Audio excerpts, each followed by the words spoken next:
장 1절부터 12절입니다. 우리 같이 교독하십시다. 오늘도 좀 말씀이 긴데요. 같이 교독하시겠습니다. 보아스가 소문이 회관으로 올라가서 앉아 있는데 그가 말하던 집안관으로서 책임을 져야 할 바로 그 사람이 마침 지나가고 있었다. 보아스가 그에게 여보시오, 이리로 좀 올라와서 앉으시오 하고 말하였다. 그러자 그 사람이 올라와서 앉았다. 그 자리에 함께 앉도록 하였다. 그 사람들이 모두 자리에 와서 앉아 보아스가 집안관으로서 책임을 져야 할 사람에게 말하였다. 모압 지방에서 돌아온 나오미가 우리의 친족 엘리멜렉이 가지고 있는 밭을 팔려고 내놓았어. 나는 이 사실을 분명히 알려드리오. 여기 앉아 계시는 분들과 우리 마을 어른들께서 보시는 앞에서 나는 당신이 그 밭을 사라고 말씀드리오. 당신이 지방관으로서의 책임을 지겠다면 그렇게 하시오. 그러나 지방관으로서의 책임을 지지 않겠다면 그렇게 하지 않겠다고 분명히 말해주시오. 당신이 지방관으로서의 책임이 있는 첫째 사람이요, 나는 그 다음이요. 그러자 그가 대답하였다. 내가 지방관으로서의 책임을 지겠소.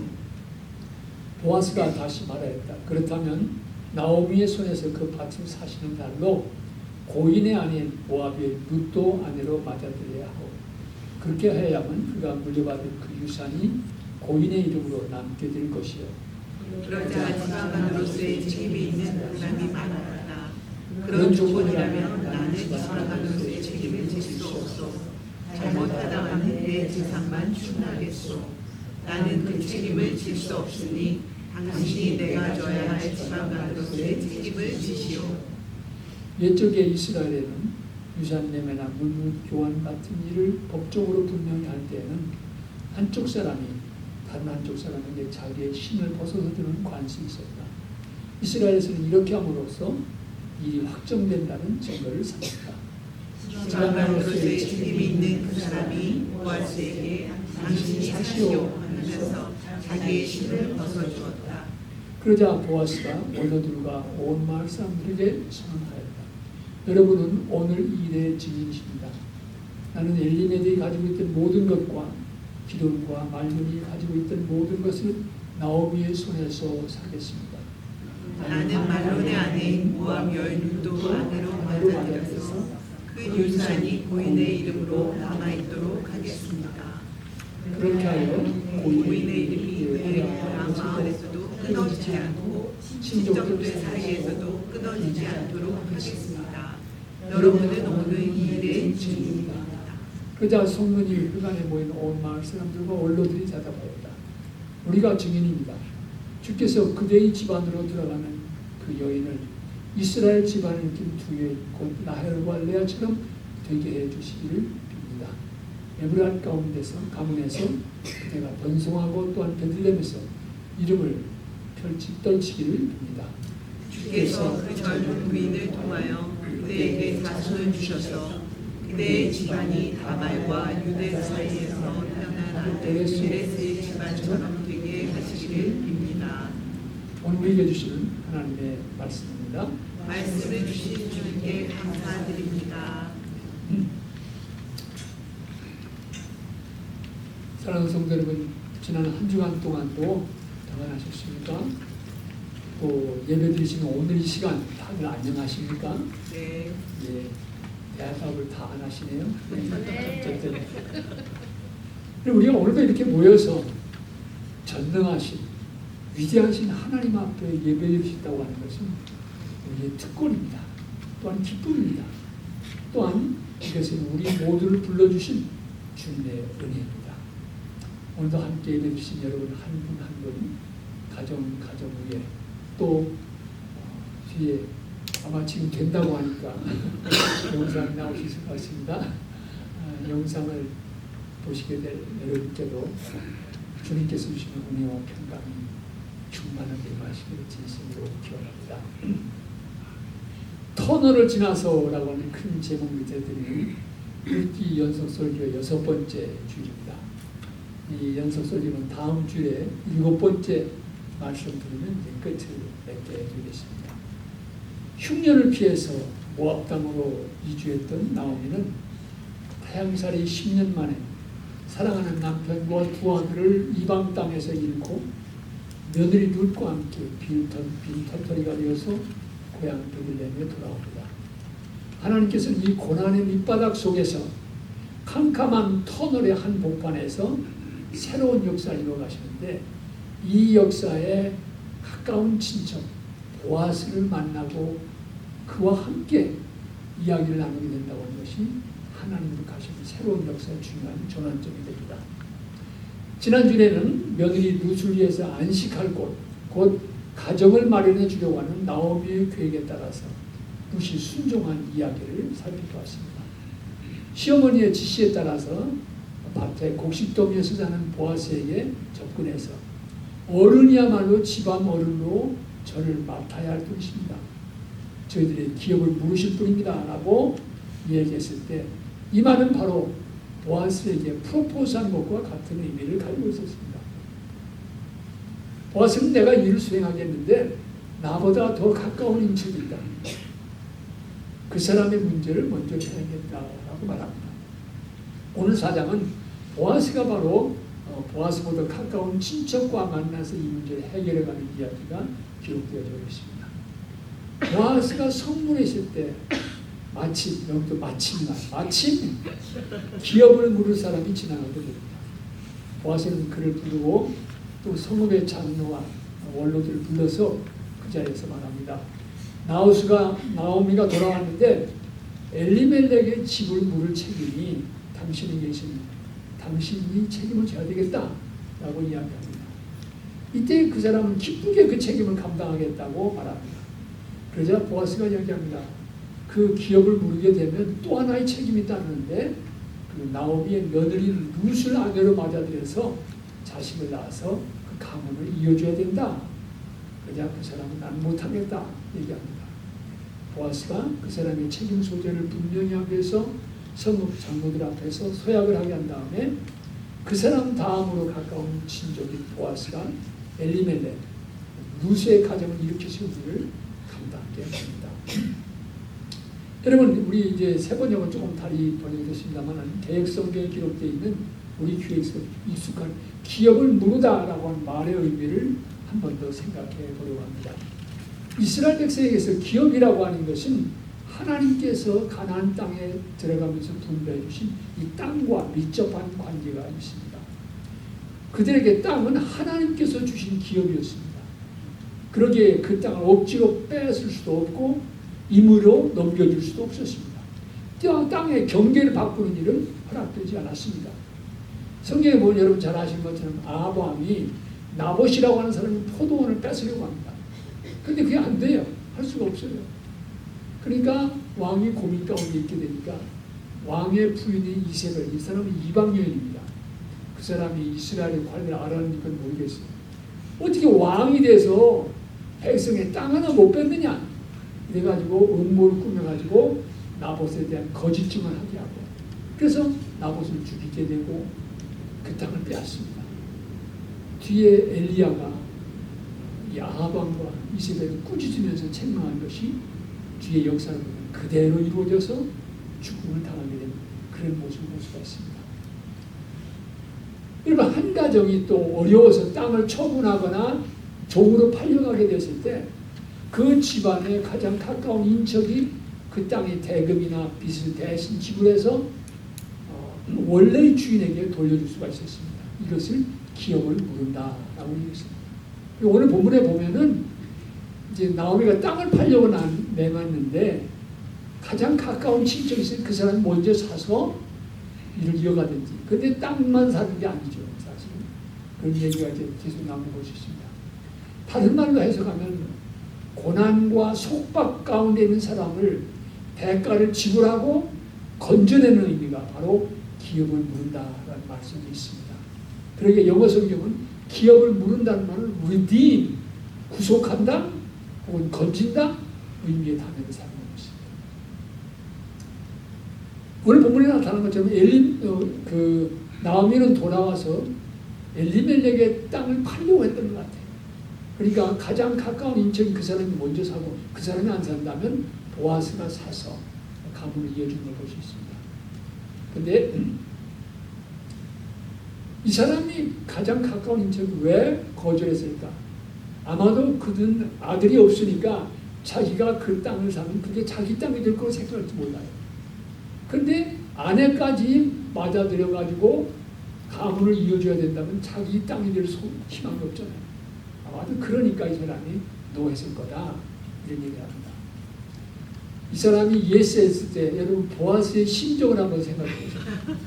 가슴이 철렁했을 거예요. 이거 큰일 났고 그런 얘기 했을 것 같아요. 그런데 그 다음에 두 번째 조건을 얘기하니까 이 사람이 노 한 바람에 휴 하고 릴리프가 되지 않았을까 생각합니다. 결국 기업을 물은다는 이야기 속에서 우리는 두 가지 중요한 의미를 발견하게 됩니다. 하나는 땅을 사서 엘리멜렉의 가정에 돌려준다고 하는 것입니다. 가장 가까운 인척, 두 번째 가까운 인척이 보아스. 그리고 또 하나는 거기서 한 걸음 나가서 룻과 결혼해서 엘리멜렉의 가정의 대를 이어주는 것. 이 책임이 기업을 물은다. 이 말씀 속에 담겨져 있습니다. 보아스는 이 일을 기쁘게 하겠다고 약속을 합니다. 여러분 이 기업을 물은다고 하는 이 말씀 속에서 우리가 의미를 찾는다고 하면 고난의 밑바닥 속에서 깨어지고 고통 속에 있는 그 가정의 역사 속에 들어가서 그 가정을 다시 세우고 일으키는 일을 보아스가 감당하겠다고 나선 것을 이해할 수 있습니다. 그래서 이 일은 성경에서 중요한 의미를 갖습니다. 왜냐하면 성경은 하나님을 이스라엘 백성들을 구원하시는, 구속하시는 리디머라고 표현하고 있기 때문입니다. 하나님은 그의 백성을 대적의 손에서 또 모든 환난 속에서 건져주시는 구원자, 구속자이십니다. 또 가난한 사람, 고아들을 건져주시는 리디머, 구속자로 성경은 말하고 있습니다. 특별히 신약에 와서 예수 그리스도는 죄의 종된 우리를 건져주시는 구속자, 리디머로 표현되고 있습니다. 그분은 우리의 죄를 대신 지시고 십자가에서 구속의 제물이 되실 뿐 아니라 우리를 건져주시는 구원자, 구속자이시다. 이렇게 선포하고 있습니다.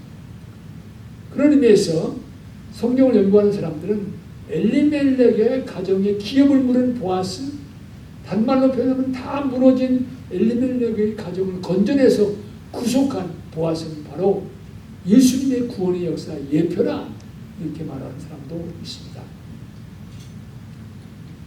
보아스가 무너진 엘리멜렉의 가정을 다시 일으켜 세우는 구속자였던 것처럼 예수 그리스도께서는 오늘 우리들의 인생 속에 오셔서 죄의 얽매인 인생들, 무너진 우리의 인생을 다시 세워주시고 궁극적이고 영원한 구속의 역사를 이루어주시는 분입니다. 이 구속의 역사는 오늘도 이루어지고 있습니다. 우리 모두는 바로 이 구속의 은혜에 참여하게 되었고 그 구속의 은혜 때문에 여기 함께 모인 것입니다. 보아스와의 만남이 룻과 나오미 가정의 역사를 바꾼 것처럼 우리 모두의 인생 속에서도 누구를 만나냐는 것은 대단히 중요한 문제입니다. 어떤 친구, 어떤 배우자, 어떤 스승을 만나는가에 따라서 우리 인생은 깊은 영향을 받지 마련입니다. 여러분 청소년기에 우리 부모가 주의해야 될 것은 어떤 친구를 만나냐 조심해서 살펴야 합니다. 왜냐하면 그 친구의 영향, 그 시대에는 부모보다 더 크기 때문입니다. 우리가 주의 깊게 보게 되는 거죠. 요즘은 좀 달라져서 그런 얘기가 쑥 들어갔습니다만 여러분 한국에서 이민 온 사람들이 쏟아져 죽을 때는 지난번에도 말씀드린 것처럼 이민 온 사람의 미래는 누가 공항에 나가서 픽업하느냐 그게 달렸다 이런 얘기를 했습니다. 세탁소 하는 사람이 픽업하러 나오면 자기가 세탁소 할 확률이 많고 그로소리 하는 사람이 나오면 그로소리 할 확률이 있고 우체국에서 일하는 분이 나오면 그쪽으로 들어가는 거예요. 왜냐하면 픽업으로 나오면 가장 가깝고 믿을만한 사람이기 때문에 그 사람이 가지고 있는 정보가 가장 믿을만하거든요. 그런 얘기가 있었습니다. 요즘 이제 그런 얘기를 안 하죠. 여러분 교회 안 공동체 안에서도 마찬가지입니다. 교회 안에 여러 성도들이 있는데 어떤 사람을 만나고 그 사람과 깊은 교제를 나누냐 하는 것은 우리의 신앙이 형성되고 성숙해 가는 과정에서 대단히 중요한 것입니다. 기도 열심히 하는 사람을 만나면 기도 열심히 하는 물이 들게 되고, 또 건강하지 못한 신앙에 사는 사람을 만나면 또 그 사람의 영향을 받아서 신앙이 건강하게 자라지 못할 경우가 됩니다. 교회도 마찬가지로 어떤 교회를 가냐 중요한 거죠. 우리 신앙생활에서. 우리 인생에서 가장 중요한 만남 가운데 하나, 어떤 배우자를 만나는가. 그건 뭐 더 이상 말씀드릴 필요가 없지요. 지난번에도 말씀드렸지만 평생 연분이 평생 왼수로 변하는 것도 참 어려운 일이죠. 그래서 사랑하는 성도 여러분, 어떤 배우자, 어떤 선생님, 어떤 친구를 만나냐, 모두가 다 중요한 우리 인생에 영향을 미치는 것입니다. 그런데 그것보다 훨씬 중요한 만남이 있습니다. 그 만남 무엇입니까? 구속자 되시는, 리디머 되시는 예수님과의 만남. 예수님과의 만남처럼 중요한 것이 없습니다. 그분을 만날 때 우리 인생이 바로 길을 찾을 수 있습니다. 그분을 만날 때 하나님을 떠나는 것이 가장 자연스럽다고 생각하는, 착각하며 살아가는 인생들이 진정한 하나님의 구속, 진정한 인생, 진정한 자아를 다시 찾는 역사를 이 구속자께서 일으켜주신 것입니다. 하나님 없이는 진정한 인생의 기쁨과 행복이 없습니다. 사람들은 자기들이 가지고 있는 것으로, 자기가 가지고 있는 힘이나 소유나 지위로 행복을 찾을 수 있다고 생각합니다. 여러분, 종종 유명한 배우들 보면요, 수많은 돈도 가지고 있고 명예도 있고 지위도 있는 사람인데 어떤 사람은 결혼을 몇 번 했는지 알 수가 없어요. 그런 것들이 행복을 보장해 주는 거라면 거기서 끝나죠. 근데 그게 아닌 거예요. 가져도 어떤 사람은 가져보지 못했으니까 그렇지. 이게 가져본 사람들 얘기 들으면 아시는데 그게 아닌 거예요. 그렇게 가져도 마음속에 찾아오는 공허, 그러니까 마약에 손대게 돼요. 이렇게 된 거죠. 왜 그럴까? 간단히 말씀드리면 하나님이 그렇게 지으셨기 때문에, 하나님을 하나님의 형상대로 지으셨다고 하는데, 하나님의 형상이라는 말을 여러 가지로 이해할 수 있지만 중요한 건 하나님과의 관계 속으로 살아가는 존재를 지으셨다. 그러니까 하나님과의 관계 속에서 살아야 인생이 건강하고 행복한 건데, 하나님 없이 살아가려고 하면 어딘가 언제나 텅 빈 구석이고 다른 것 밖에서 들어온 것들로 채워지지 않는 삶의 공허가 있는 것입니다. 그렇기 때문에 하나님께로 돌아가야만 인생이 온전해질 수 있습니다. 신실한 하나님의 은혜를 깨달을 수 있습니다. 그 스탠리 존스라고 하는 분이 그 말씀하신 얘기 가운데 잊혀지지 않는 얘기가 있습니다. 하나님이 안 계신 삶이 자연스럽다고 느낀 사람들은 뭐와 같으냐? 자전거를 타는데 자전거 handle을 거꾸로 타는 거예요. 그거 타다가 보니까 거기에 익숙해져가지고 자전거 handle을 바로 타는 사람은 저거 뭔가 이상하네 본다는 거예요. 하나님과의 관계 속에 살아가야 그게 건강하고 온전한 삶인데, 그 삶이 죄에 물들어 익숙하다 보니까 죄 안에서 사는 것이 자연스럽다고 생각한다. 그게 아니에요. 우리가 하나님 앞에서 또한 죄를 깨닫게 되면 죄책이라고 하는 것이 상당히 심각해요. 내가 이런 사람은 이런 잘못을 어떻게 해결하지? 마음에 원하는 선은 있는데 행하지 못하는 자신의 죄인된 모습은 탄식한 바울의 경험이기도 하는 거죠. 어디서 구원받을 수 있습니까? 어디서 이 문제를 해결할 수가 있습니까? 돈으로는 아닙니다. 지위로는 아닙니다. 명예되었습니다. 하나님께서는 인간이 하나님께로 돌아갈 때만이 진정한 행복과 인생의 보람을 느끼고 그렇게 우리를 지으셨어요. 하나님께 그렇게 설계하셨어요. 그렇기 때문에 우리가 하나님께로 돌아간다, 예수님을 믿어 구원의 은총을 찾는다는 것은 자연스러운 삶에 무언가 플러스 알파 덧붙이는 게 아니라 원래 본래적인 인생의 모습을 회복하는 것입니다. 그렇기 때문에 이 구원의 은총이 필요합니다. 예수 그리스도를 만나야 진리 얘기를 할 수 있습니다. 왜냐하면 예수 그리스도가 진리시기 때문에, 길이시기 때문에, 생명이시기 때문에, 바로 우리 온전한 인생을 살아갈 수 있습니다. 그리스도를 만나게 되면 우리의 과거가 어떠할지라도, 우리가 걸어온 자취가 어떠할지라도 우리는 다시 시작할 수 있습니다. 주님 우리를 용서해 주시고 새로운 내일을 열어주십니다. 예수 그리스도께서는 바로 우리의 구속자, 리디머가 되시기 때문입니다. 그분은 우리가 지불해야 될 죄의 대가를 대신 십자가에서 지불하셨습니다. 보아스를 만난 것이 새로운 인생을 살게 된 것처럼 구속자이신 예수를 만나게 되면 우리 인생도 새로워질 수가 있습니다. 살다가 보면 우리 인생도 엉망진창이 될 때가 있습니다. 겉으로 드러난 문제만 수습하면 될 것 같지만 사실은 그렇지 않습니다. 어떤 때 겉으로 드러나는 문제는 빙산의 일각에 불과합니다. 진정한 문제의 해결은 바로 인생이 거듭나야 됩니다. 새로운 존재가 되어야 합니다. 그리스도를 만나서 길을 찾아야 합니다. 그때 우리 인생의 근본적인 문제를 바로잡고 새로운 인생을 살아갈 수가 있게 됩니다. 그렇다면 어떻게 예수를 만날 수 있습니까? 이 질문이 우리에게 남지요. 여러분 21세기를 살아가는 우리가 어떻게 예수를 만날 수 있습니까? 예수님 만나면 어떻게 해야 됩니까? 2000년 전 사람들은 갈릴리 가서 예수님 만나면 됐어요. 근데 오늘 예수님은 우리 곁에 계시지 않잖아요. 근데 여러분 여기 기쁜 소식이 있습니다. 반가운 소식이 있습니다.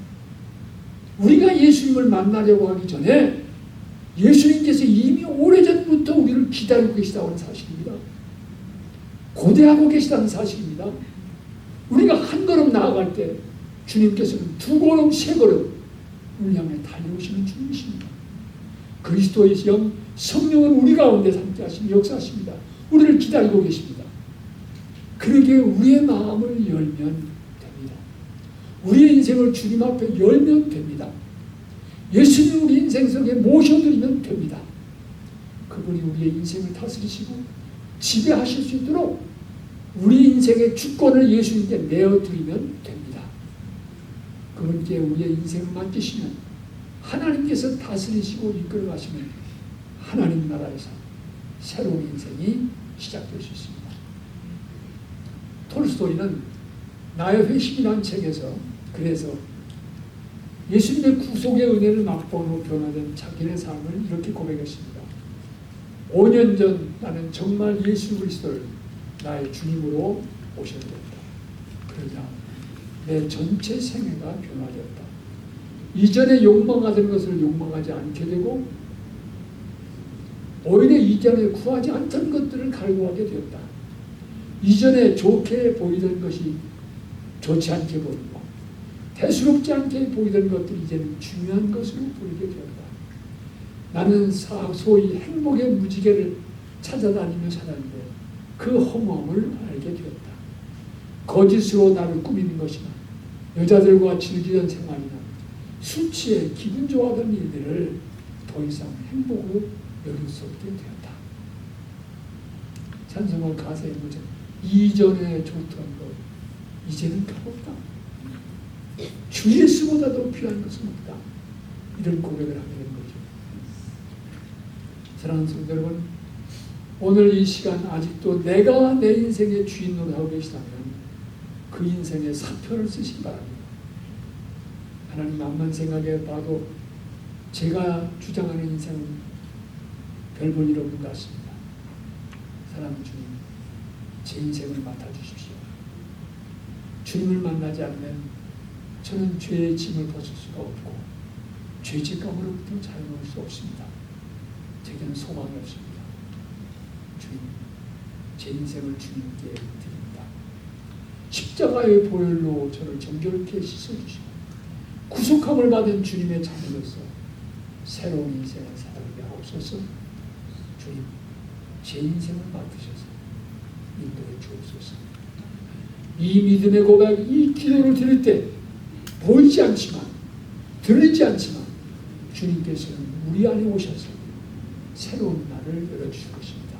아멘. 새로운 인생의 길을 걸어갈 수 있도록 도와주실 것입니다. 아멘입니까? 아멘.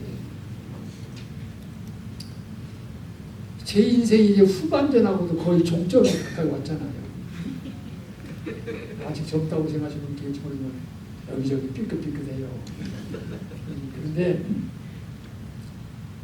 이렇게 시간이 지나면서 더 절실하고 심각해지는 것은 내가 주님 앞에 설 때 어떤 모습을 설 수 있을까? 주님 앞에 서는 날이 보면 어떤 모습을 설 수 있을까? 그럼 특별히 그 센터링 침묵 기도를 하게 되면요,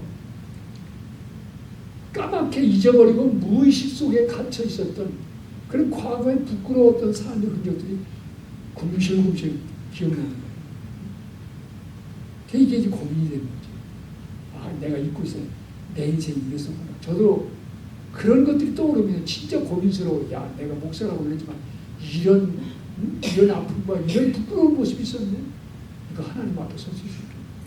이런 생각들이 나는 거예요. 한없이 부끄러운 자신의 모습을 보게 됩니다. 근데 여러분, 죽음 앞에 섰던 사람들이 연구자,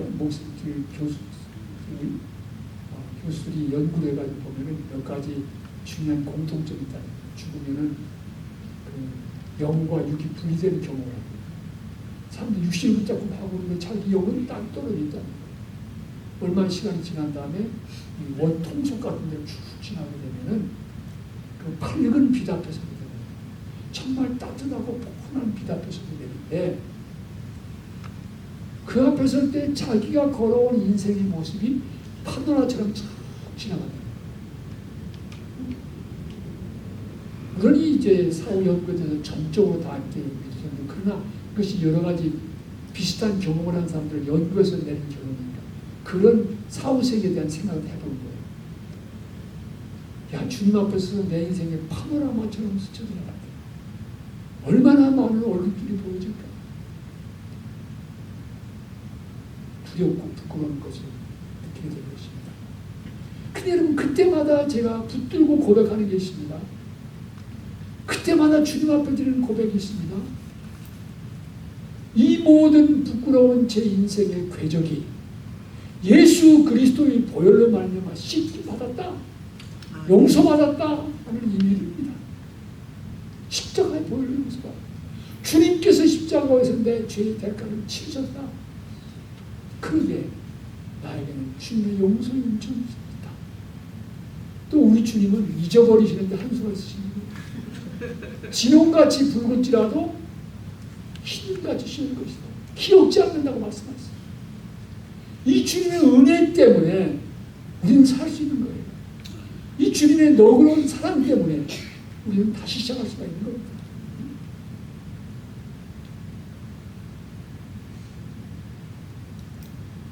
이 믿음을 붙드는 거예요.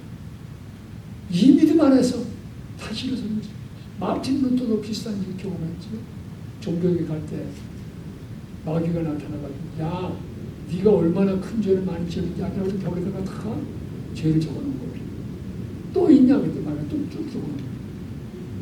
그때 적기를 다 끝났을 때 마틴 루터가 거기다가 땀이 나는 것을 십자가를 죽으면서 예수 그리스도의 십자가의 보혈로 이 모든 죄가 용서받았다.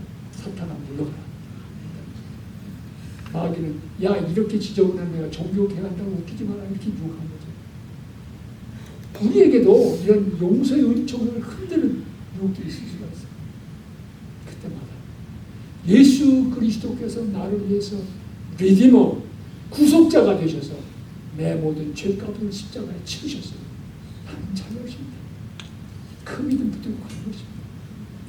그때마다 제가 세브란스 병원에서 28시간 술빵 먹으면서 생과 사의 갈림길에 헤매면서 잠깐 의식이 돌아왔을 때 드렸던 기도를 저는 기억합니다. 아, 이거 회복실로 나가야 되나? 아직도 술빵이 있구나. 이거 무슨 일이 생겼구나. 여기서 내 생명이 끝날지도 모르겠다. 그런 생각이 문득 들었을 때 주님 앞에 드렸던 마지막 기도가 있어요. 그 자신의식을 드렸어요. 그 기도는 주님, 제가 살아오면서 주님 앞에 자랑스럽게 보여줄 만한 삶의 자체는 없습니다.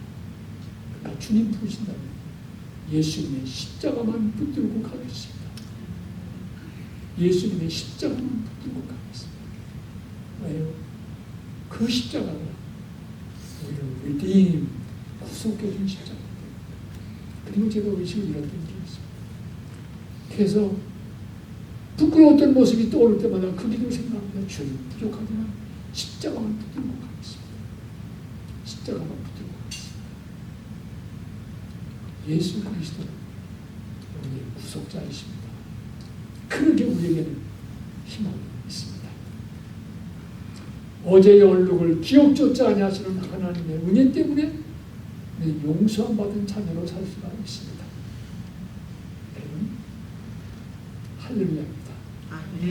참으로 예수님, 우리 모두의 리디머 구속자이십니다. 그분의 십자가의 죽으심, 보혈의 은총 때문에 우리는 씻김 받고 용서함 받고 새로운 인생을 살아갈 수가 있습니다. 사랑하는 성도 여러분, 이제 우리 모두 마음에 가득한 의심을 깨치고 찬양하십시다. 속죄함 주 예수 내 죄를 속했네 할렐루야 소리를 합하여 함께 찬송하세요. 그 피로 속죄함 얻었네. 찬송가 257장 다 일어나서 힘차게 부릅시다.